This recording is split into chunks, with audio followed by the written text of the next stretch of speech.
John D. Rockefeller started Standard Oil in 1870. It was a small kerosene refinery in Cleveland, Ohio. Kerosene was used in lamps and was in high demand. Rockefeller was a shrewd businessman and quickly expanded his business. He bought out his competitors and controlled most of America's oil refining. Standard Oil became a powerful monopoly. Rockefeller was a ruthless competitor. He made deals with railroads, securing lower shipping rates, which gave him an advantage over his rivals. He became one of the richest men in the world. Standard Oil's dominance raised concerns about monopolies.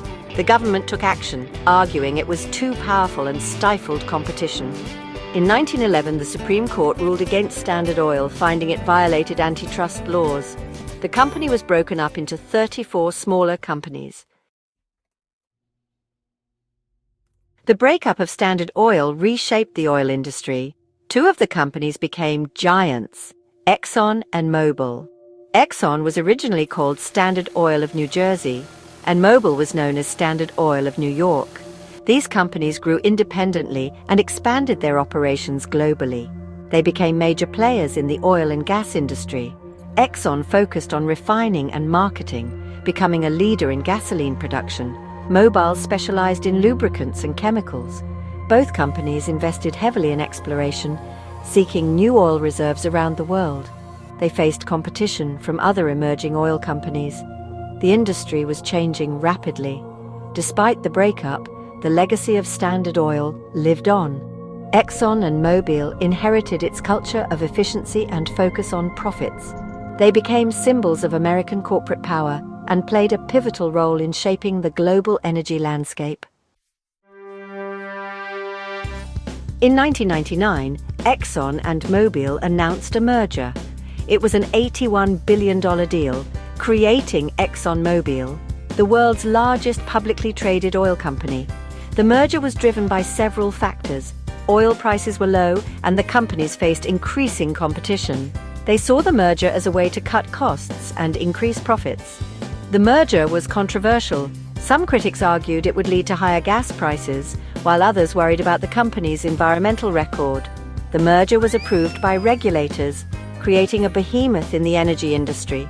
ExxonMobil became a global energy giant with operations in over 200 countries. It employed over 80,000 people, and its revenue exceeded the GDP of many small nations. The merger solidified ExxonMobil's position as a leader in the oil and gas industry, but it also made the company a lightning rod for criticism.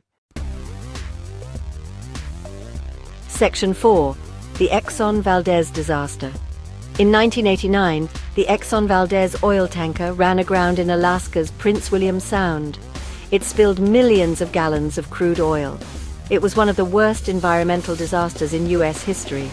The spill devastated wildlife and also harmed the livelihoods of local communities. ExxonMobil faced widespread criticism for its handling of the spill. The company was accused of being slow to respond and of downplaying the damage. ExxonMobil spent billions of dollars on cleanup efforts and paid billions more in settlements and fines. The Exxon Valdez disaster had a profound impact on the company. It tarnished ExxonMobil's reputation, led to stricter regulations on oil tankers, and raised public awareness about the environmental risks of oil exploration and transportation. Section 5. ExxonMobil and the climate change debate. ExxonMobil has been accused of downplaying the risks of climate change. The company has also been accused of funding climate change denial. ExxonMobil has denied these allegations, maintaining that it supports action on climate change. The company has faced numerous lawsuits related to climate change. Cities, states, and individuals have accused ExxonMobil of misleading the public and contributing to the climate crisis. ExxonMobil has vowed to fight these lawsuits. The company continues to face scrutiny over its role in the climate change debate.